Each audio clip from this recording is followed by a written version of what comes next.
Thank you, everybody, for coming back. And thank you for those of our participants who are listening on the web. I have another great privilege today, and that's to introduce our next keynote speaker,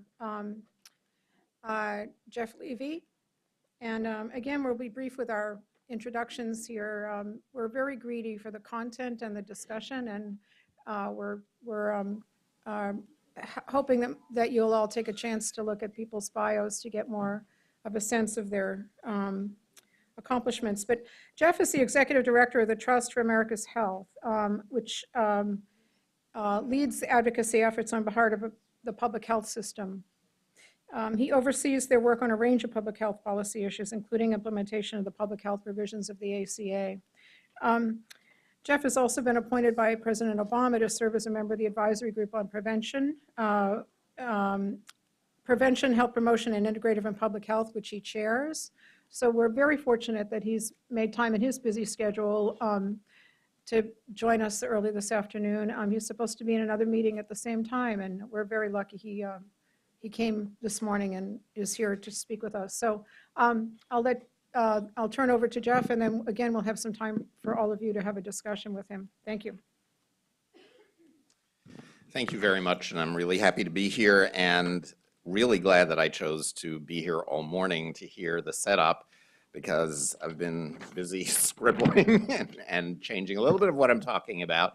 So I'm going to try to be relatively brief and have as much opportunity for some questions. And I think Neil's talk this morning was the perfect framing for the day, which was why he was chosen to start us off. I feel that Neil sort of started you at the 300 course level, and I'm back at the 100 level coursework, certainly in terms of any expertise around children's health and behavioral health.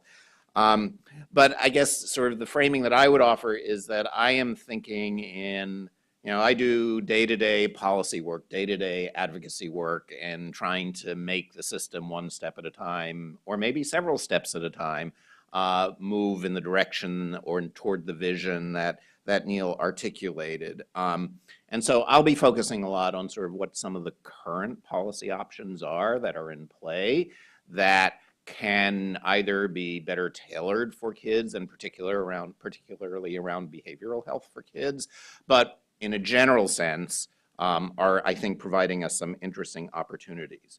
And I think my bottom line in everything I'm going to say today is, it could be glass half full, glass half empty. This is a glass half full speech, that we are really seeing a cultural change. And I think regardless of what, various policymakers may choose to do, or regardless of what the Supreme Court may do, there are systemic changes happening in our health system that I think are incredibly important.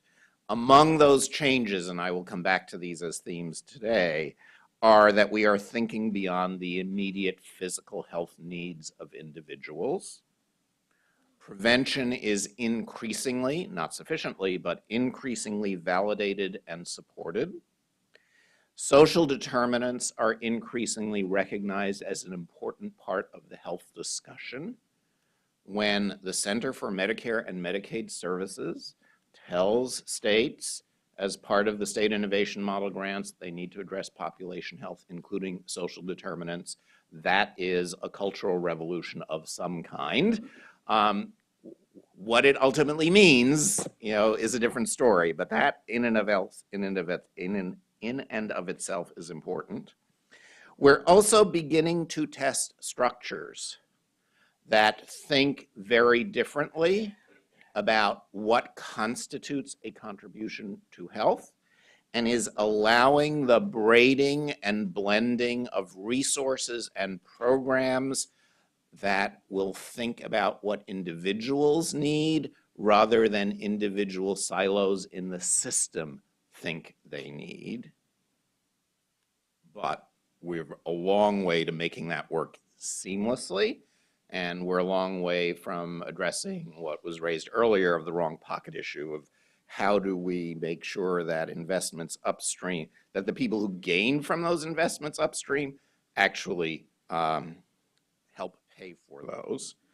And from the public health perspective that I think I am bringing to this conversation, we are talking less about the health of individuals or collections of individuals and more about the health of communities. And that is, I think, in and of itself, pretty transformative.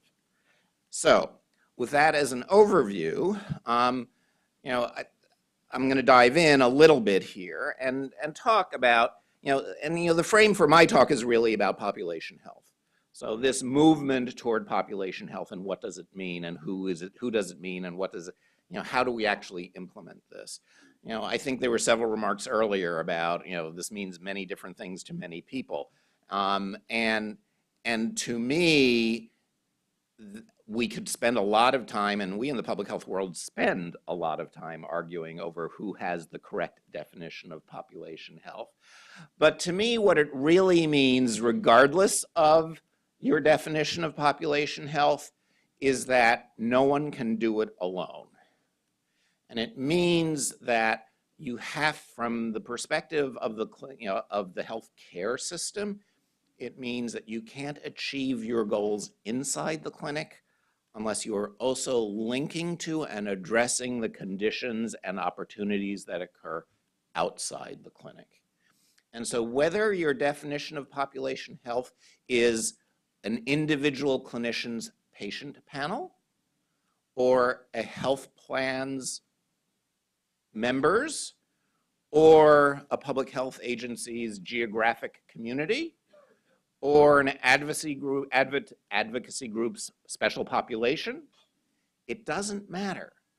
You can't address and create the health that people need unless there is some sort of partnership between what happens inside the clinic and outside the clinic. Trust for America's Health is all about what happens outside the clinic, I'll be upfront, but that can only work successfully if what we're getting inside the clinic works and vice versa. And when you think about the biggest cost drivers that policymakers are paying attention to, whether it's diabetes or heart disease or whatever, I think there's a growing recognition that what people go home to, whether it's a safe place to be active, whether it's healthy food options, whatever it may be, is only going to happen if there is a supportive community environment. So that's an incredible step forward. I think that there are some caveats here, though, that this is still a work in progress as to what do we really mean by social determinants. How do we go about defining social determinants? Because if we go so far upstream that, until we eliminate poverty and racism and, the 3 or 4 other big isms that are out there, we will not have a healthy community or a healthy population. That becomes a paralyzing conversation. But if we talk about the kinds of services that will, in a sense, mitigate, so this is, my other meeting is about climate change. So this is not unlike the discussion around climate change. We are not, unless we may not be able to reverse the change that has already happened in the climate, but we can help people adapt and we can mitigate the situation. Similarly, with social determinants, there are things that we can do that both address the consequences of those social determinants while we're also addressing the underlying social determinants. And sometimes you're doing both at the same time.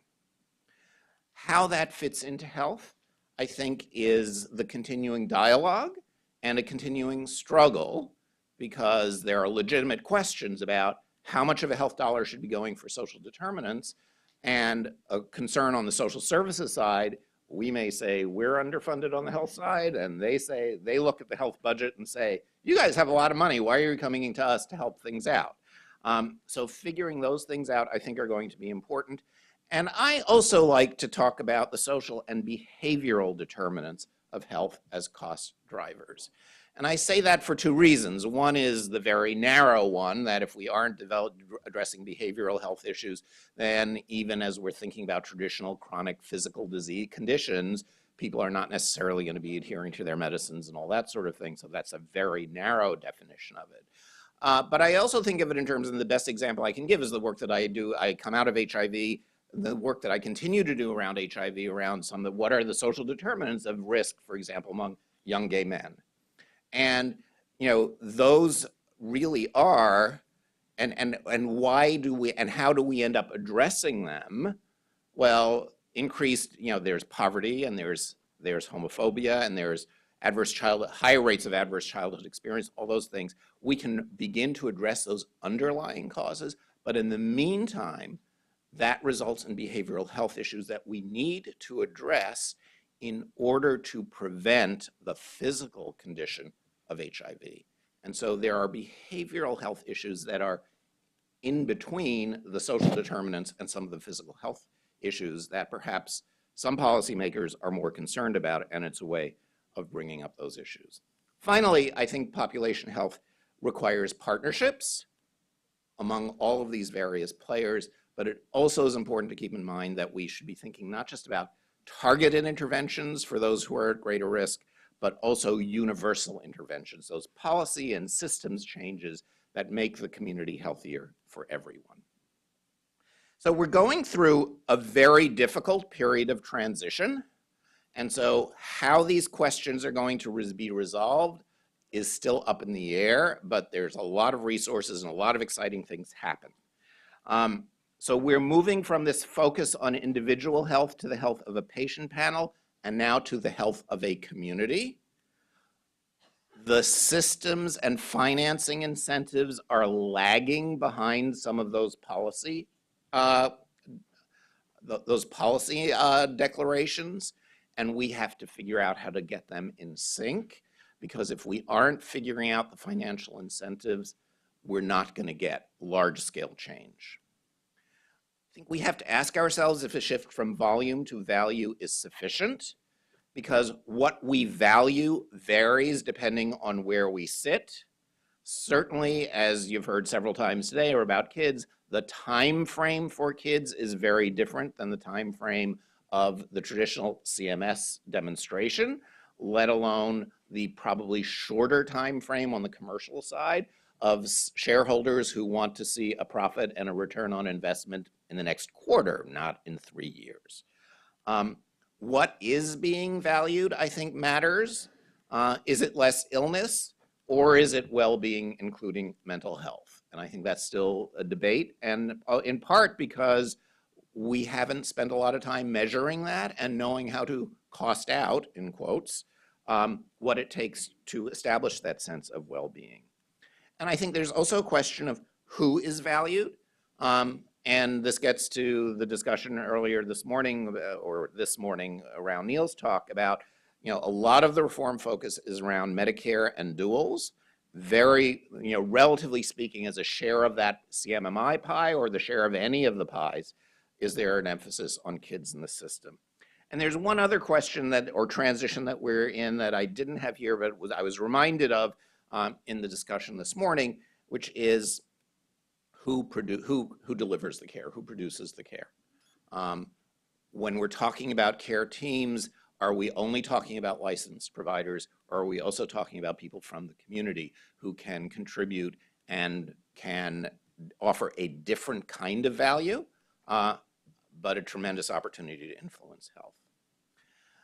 So this is a quote from Stakeholder Health, which is a collaboration of 40+ nonprofit health systems that are mission-driven and are also being driven in their mission by new regulations in the Affordable Care Act, requiring nonprofit hospitals to give back more to the community and to be more transparent about that.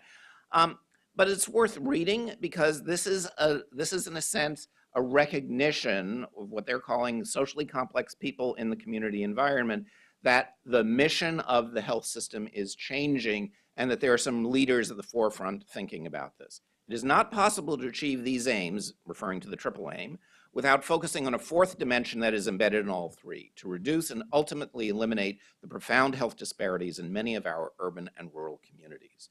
The new paradigm that healthcare providers are being asked to embrace asserts that our patients will be best served by not only attending to their individual bodies, but also to the communal assets, including relationships they might hold, and to the social determinants of their health, to the health of the community as a whole. I don't think many of us 10 years ago would have thought that a large number of hospitals would come together and say this. And so from the perspective of a public health advocate, you know, so you can also say, okay, that's where the health system is, and so in comes public health charging to the rescue and give it to us because we've been about population health all these years, you've been neglecting us, and we can solve this problem for you. And my answer there is also no, that's not the case. That public health can't do it alone, the healthcare system can't do it alone, social determinants, the behavioral determinants are so closely linked, it means we have so many different people who need to be at the table. And so public health also has to dramatically change. So it's not just that the healthcare system is in transition and needs to dramatically change. Public health needs to do that too, because the truth of the matter is public health is organized not unlike the healthcare system, disease by disease, silo by silo. And rarely do we think across those silos and across communities and really invest in creating those healthier communities in a systematic way. So we have to change just as the healthcare system has to change. There are a number of levers in the Affordable Care Act that I think provide that opportunity. Obviously, some of the financial incentives around outcomes over volume certainly makes a difference. That's driving both the creation of different sets of providers, but also partnerships with a broader range of providers. And we're certainly moving toward these new systems of care delivery and healthcare 2.0 that creates a broader range of opportunity. That said, those structural changes are happening faster than the payment changes. The experiments that we have supported to test these out are not necessarily being sustained over time once the special money goes away, and we aren't creating those incentives for long-term change. But there are some major levers in the Affordable Care Act that, if used properly, I think can make a difference, and I will come back to some in a moment.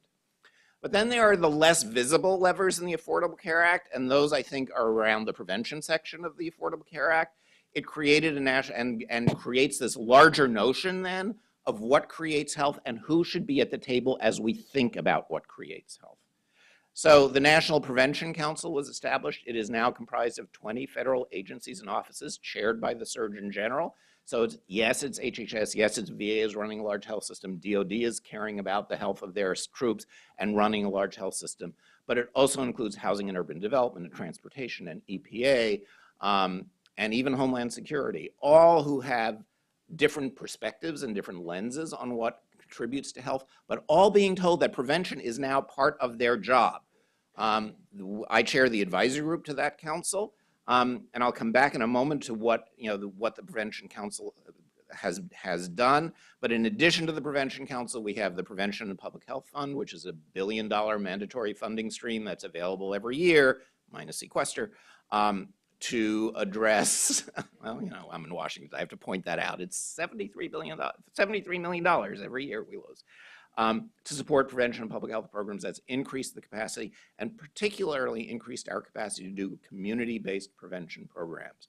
Starting in the Recovery Act and then continuing in the through the community transformation grants and now through the pitch grants, which is partnerships to improve community health. The fund and other resources have really pushed the envelope in saying to local communities, we're going to give you the resources to come together and build the coalitions not dissimilar to the Prevention Council of multiple players, multiple constituencies, multiple stakeholders who can make a difference in people's health. The new community benefit requirements for nonprofit hospitals is essentially saying, you get tax-free, you're tax exempt because you're a nonprofit. You need to give back to the community. Your giving back to the community to a large degree has been in uncompensated care. More people are insured now. So let's have you invest in more creative ways in the community. And there's a new vision of the workforce, community health workers and others who need to be part of this. But I want to come back to the national prevention strategy. So, there's nothing more focusing than a statutory requirement to produce a report within 1 year. And so the National Prevention Council was told you have to come up with this report in a year, or else we'd probably still be waiting for that report, especially if you saw some of the articles about the CDC clearance process. And this strategy, I think, is important in the fact that it had to go through clearance in almost 20 federal cabinet departments and offices, I think is also important, because that in and of itself was a culture change and an education about the role that they played. Some doctoral students someday will actually look at the various drafts, iterations of the drafts of the strategy that started out looking very much like a typical HHS health system prevention document. And when the other agencies looked at it, they said, this isn't about us. And it became a much more expansive vision, so that, yes, we're going to increase the number of Americans who are healthy at every stage of life. That's motherhood and apple pie. But then when you look at the 4 strategic directions, healthy and safe community environments doesn't just mean clean air and water, though they are there and they are important, but it also means safe housing. It also means safe streets, so people are able to exercise. Clinical and community preventive services, obviously, that's a little bit more traditional, but an elimination of health disparities, again, not what's happening with disparities in a clinical setting, but it's talking about social determinants, literally saying the words, social determinants of health, and that whether you have a job, whether you have stable housing, matters in terms of health outcomes. And empowered people is my favorite strategic direction, although often neglected, because it is also not about just health literacy, though health literacy is important, so am I empowered in talking to my clinician, but it's also saying just being engaged in your community helps create a healthier community. And finding other ways for people to be more engaged socially, politically, culturally, because we know that contributes to health. And starting with those 4 strategic directions, that then frames the 7 priorities, which look a little bit more traditional, whether it's reproductive and sexual health, mental and emotional well-being, active living, healthy eating, and so on. That feels more traditional, but the interventions that are proposed and the collaborations that are suggested, because it's a national prevention strategy, not just for the individual agencies, those together, framed through those 4 strategic directions, take you down a different path. Now, that said, the tendency is always to go back to your own silos, and we haven't seen as much collaborative work as at least those of us on the advisory group would like, but we're trying to catalyze that kind of work. And I'm just going to give one simple example, and I'm glad I picked this because the relationship with schools and kids came up earlier today. The advisory group, said, okay, we want to see more collaboration across sectors. One of the most logical places, this group will not disagree, is between education and health.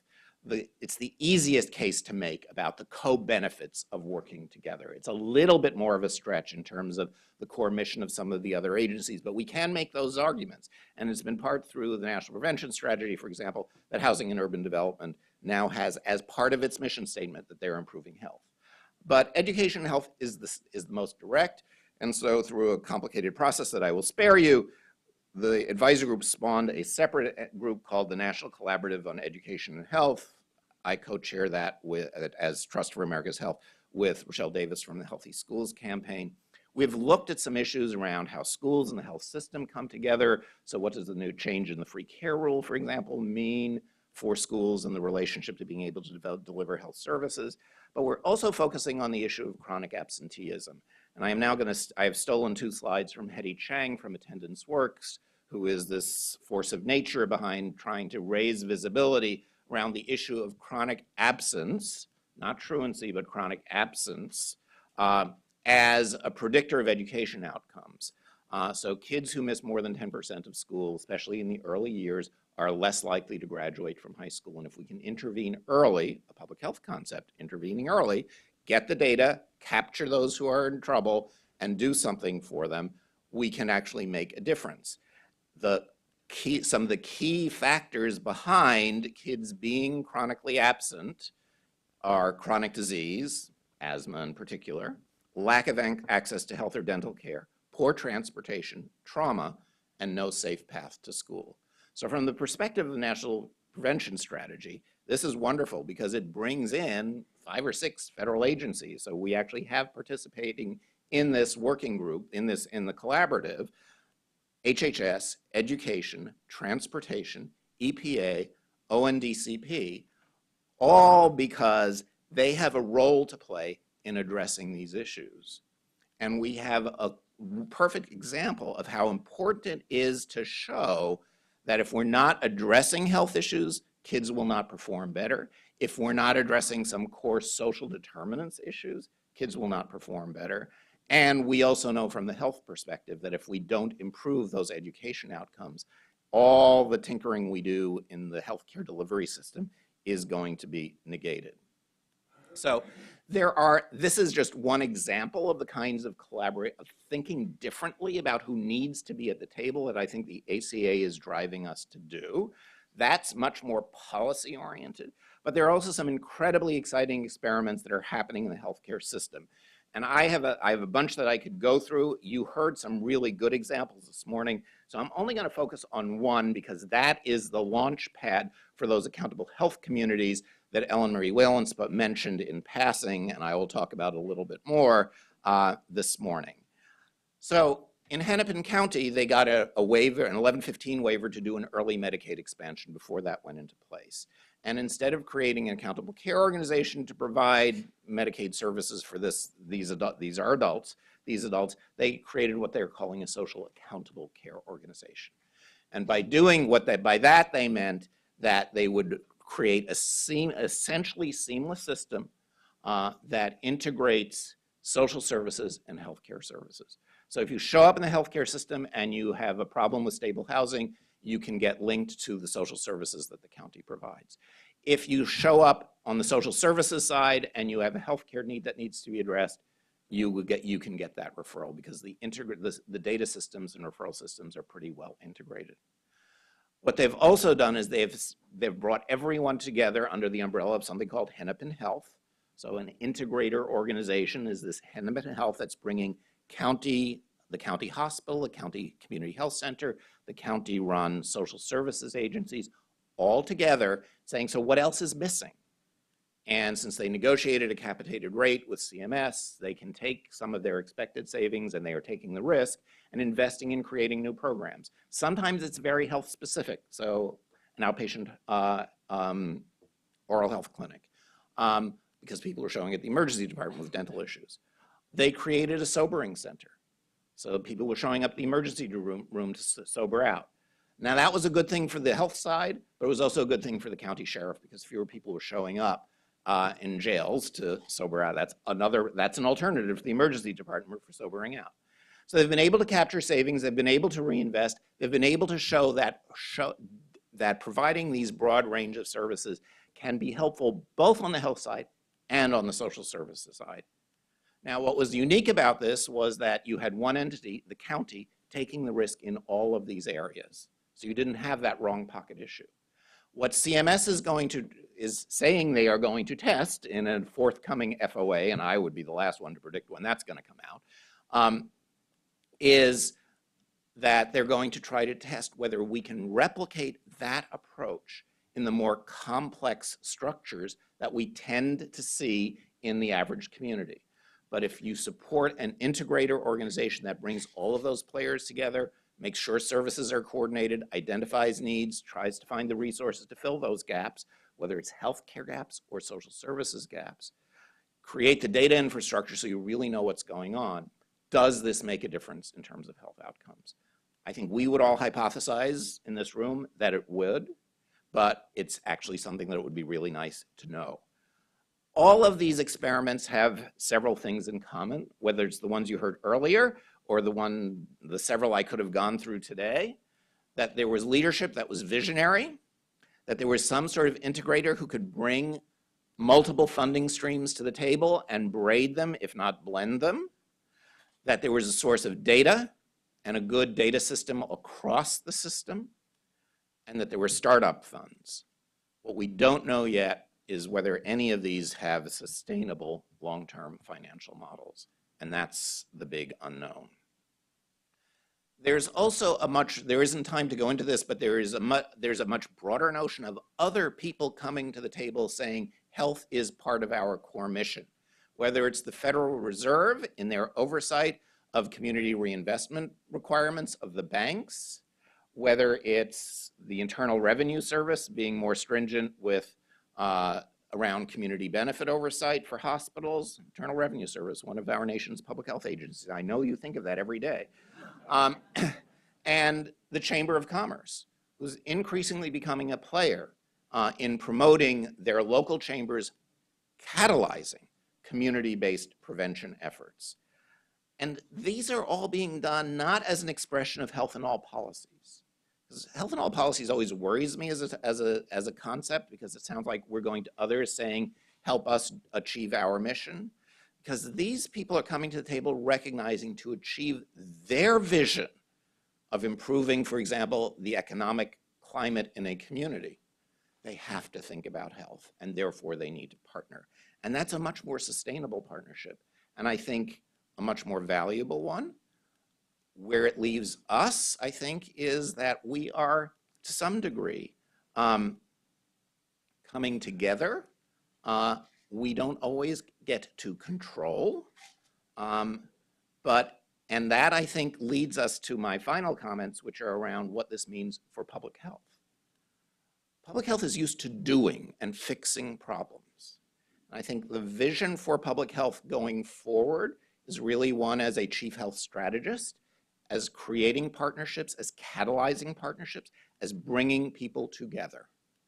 And if we don't do that, we're never, I mean, we always cry in public health about how little money we have. We'll never have the resources that we really need to leverage unless we bring other partners to the table. And that's, I think, our tremendous opportunity. And I have on this slide, which I won't go into any detail on that, but what that means structurally is that we have to think very differently about how we organize our programs. You know, whether it's something like prescription drug abuse, where I cannot tell you why there's a handoff from CDC to SAMHSA to CMS at different points, and yet we try to explain that to policymakers as we ask for more money. You know, our definitions of what is prevention changes dramatically. So HIV prevention used to be just behavioral, but now it's also medical, but the two of them come together. So is that a CDC function, a HRSA function, a CMS function? You know, we have structured things in silos that don't necessarily match the kinds of collaborations that we need, and this is just within the public health world, to achieve the goals we want to set. And so for public health as well, we need to think differently. And I think that vision is, as the chief strategist, being able to identify the data, identify the problems and the choices that are there, and then bring those coalitions together to make them happen. So it's gonna be exciting, and I hope I've inspired some questions and dialogue here. You know, the other challenge I think we face as the country, we are a very diverse country, both in our health systems and in our political choices. And so where there's been a Medicaid expansion, there are many opportunities in states where there hasn't been a Medicaid expansion. Actually, there've been Texas is doing some very creative things around how to use the Medicaid system to fund public health. So there are opportunities in each environment. Nothing is going to look exactly the same.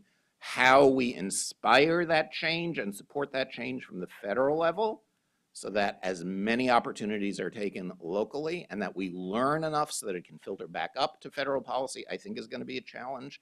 But a lot is happening. Some things are going to flame out. But out of all of this, I think we're going to see some exciting change in the years ahead. Thank you.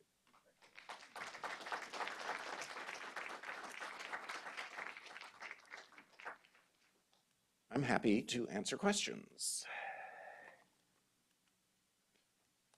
No one's coming to the microphone? Well, then I have other slides.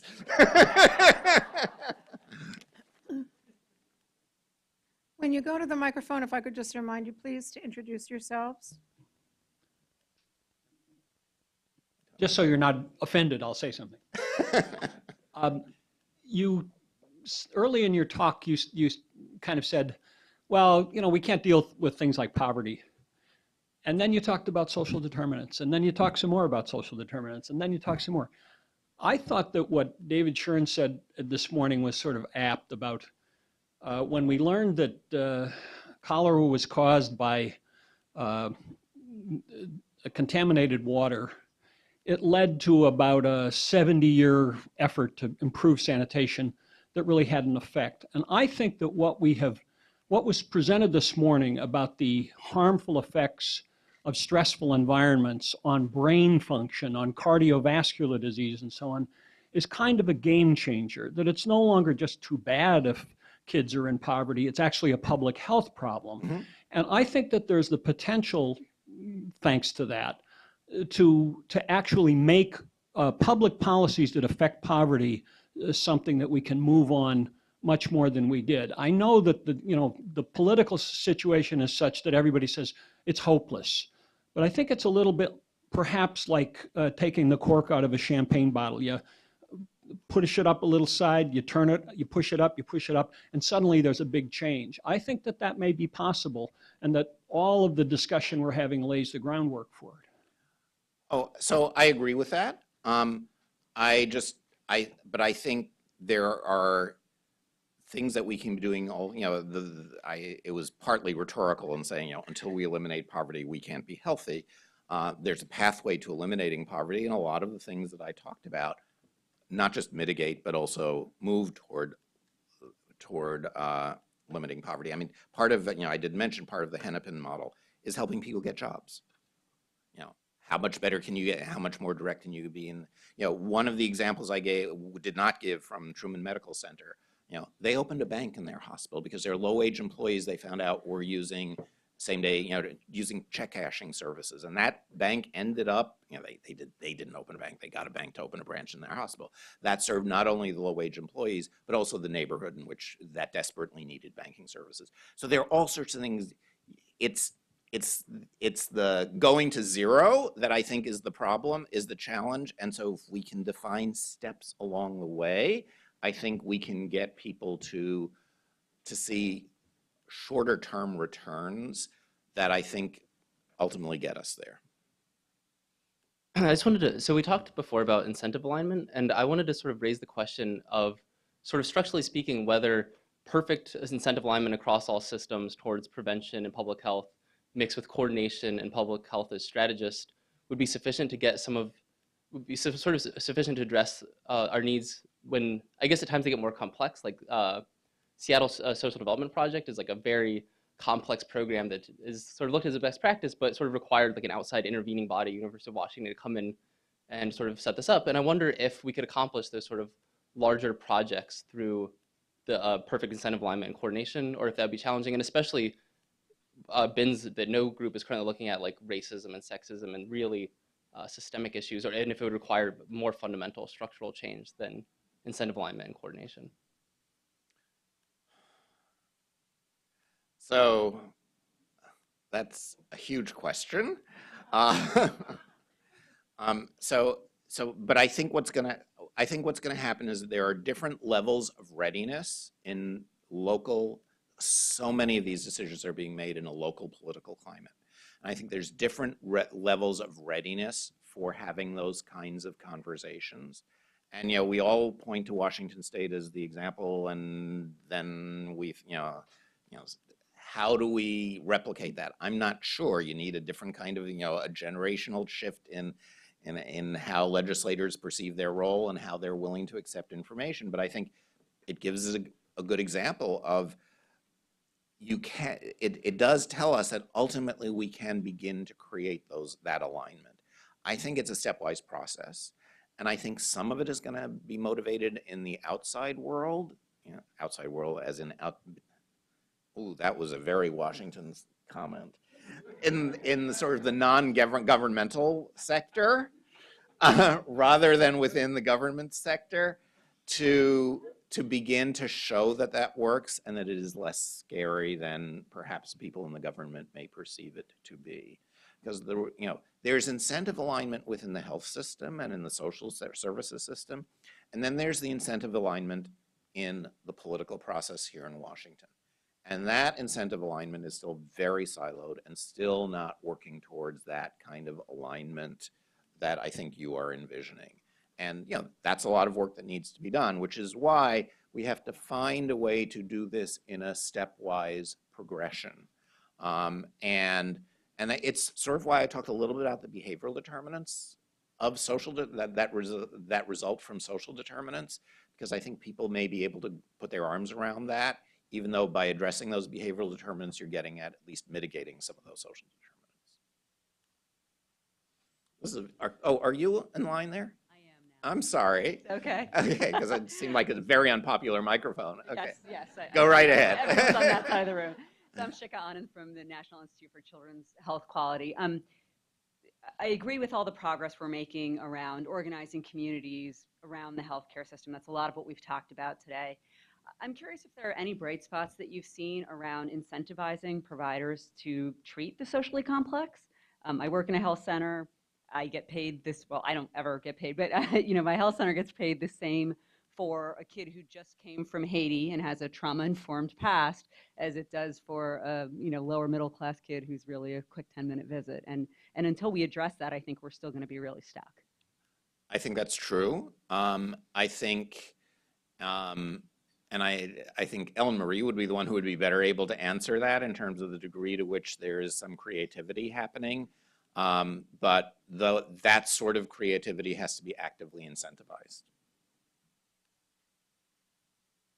Hi, Hendrix Brown from Northwestern University. Really appreciate your comments in here. I thought they're really enormously helpful in here. I wanted to see if you had some thoughts, and particularly as you gave the example of the Hennepin County, about some of the challenges that we often run into in this kind of issues around integration, one of them being education. This issue that you've got this organization that includes education and health at a national level is great. The question I didn't hear even in the name, but also the list of those organizations, the governmental organizations at the county level, education was at the table. And then so it's like, are they at the table? How do you make that happen really is fully, even a name that only includes health but doesn't include well-being or something like that? Is that an issue? The second thing is that I didn't hear, maybe you could elaborate on, is the role of community in that governance structure and what they're actually doing. So, certainly in terms of the National Collaborative on Education and Health, I just wanted to point out the diversity of potential stakeholders that were there. The work that we do is through a steering committee and working groups, all of whom come, we're at the national level, so sometimes it's a trade association for the principals and the school boards and for the teachers unions also. But we do have those multiple stakeholders, and we try to bring real people doing real things to that conversation. And I think someone mentioned how many school districts there are. In public health, we always decry that there are almost 3,000 public health departments, and then you sit down with the education people and you find out how many school districts there are, and you suddenly think that you're lucky that there are only 3,000 local health departments. So we recognize that diversity. The best that we can do is try to identify some best practices, work with people at the local. So for example, in some of the work that we did, United Way is part of this collaborative, and so they're going to take some of the results of that work out to some of their chapters who are both, their priorities include education and health and poverty, so there's a perfect confluence there. And can this be replicated at the local level? Some of the nonprofit hospitals are also going to be doing the same thing with their community benefit programs. So we're trying to catalyze those kinds of things. So I think we understand the diversity of people who need to be at the table.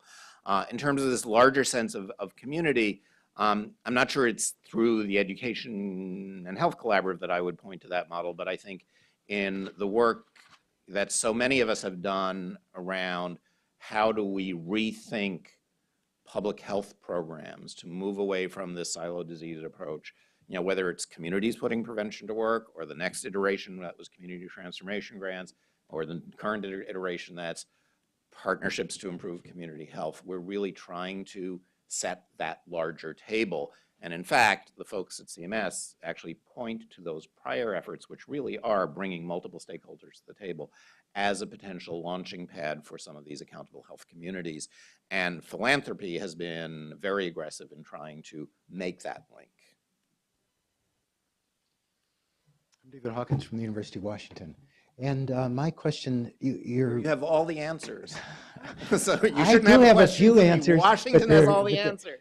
My question is about the point you made about sustainability, about the long-term sustainability. Work that we've done and many other people have done has been quite successful often in bringing together communities across disciplines, across organizations, et cetera, to build a sense of community saying we have a common vision and we can work together towards prevention. And some communities that we've worked with are still going 10, 15 years later, but many communities aren't. And so the question of how do we sustain these kinds of issues, I think, is a really fundamental question. I wonder if you have any thoughts about that.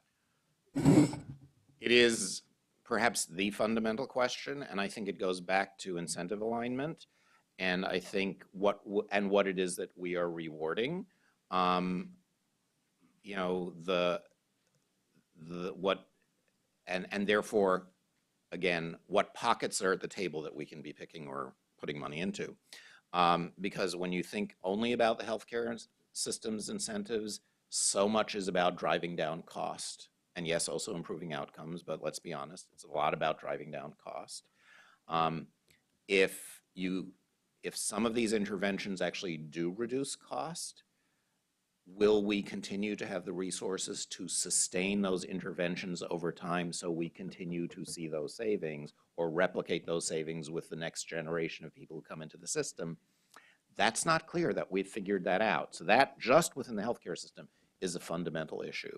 But then when we look more broadly, you know, healthcare isn't the only one that's under a lot of cost pressures, and the social services side as well. And so it is the big question, and I don't know that we have resolved those issues. And you know, a lot of people are looking to things like social impact bonds and that kind of solution, but that raises the mega wrong pocket issue.